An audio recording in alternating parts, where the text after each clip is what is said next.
बिस्मिल्लाहिर्रहमानिर्रहीम। अस्सलाम वालेकुम। मैं मुजीबुर रबीब और आप देख रहे हैं मुबीन हेल्थ टीवी।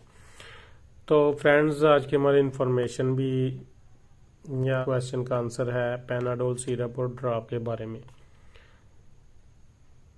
हमसे सवाल ये किया गया था कि जो पैनाडोल ड्रॉप या सिरप है, हम इसे खोलने के कितनी देर बाद तक यूज़ कर सकते हैं, या कुछ इस तरह से देखें कि इसकी जो सील्ड है अगर खुली है, खोल लिया है हमने सिरप। आज हम जिस तरह हमने आज इस सिरप को खोला है, तो हम इसे कितनी देर तक इस्तेमाल कर सकते हैं, या हम जब तक इस्तेमाल कर सकते हैं जब तक ये ख़त्म नहीं हो जाता। तो ये देखें, इन्होंने बोतल पर भी मेंशन किया हुआ है कि अगर ये डैमेज है तो आप इसे यूज़ ना करें, यानी कि अगर इसकी सील खुली है तो इसे आप यूज़ ना करें। ये सिरप और ड्रॉप दोनों पर ये मेंशन है।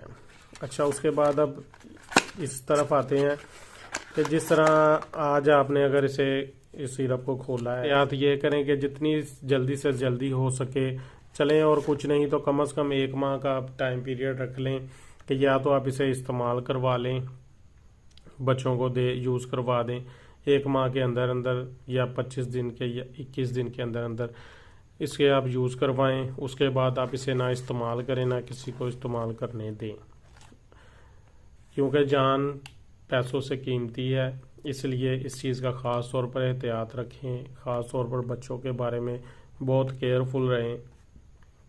बच्चे बहुत कीमती हैं, उनके लिए तो आप सारा कुछ करते हैं। तो इसलिए ये इन्फॉर्मेशन थी, एहतियात थी।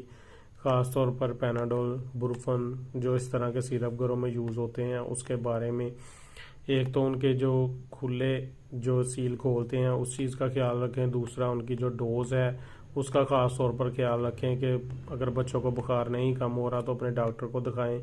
उसकी डोज को ओवर ना करें, क्योंकि ज़्यादा डोज और कम डोज दोनों तरह से जो साइड इफ़ेक्ट हो सकते हैं। ये इन्फॉर्मेशन थी इस सिरप के बारे में। अगर तो पसंद आए इसे लाइक करें, शेयर करें, चैनल को सब्सक्राइब करें और बेल आइकन का बटन ज़रूर दबाएं।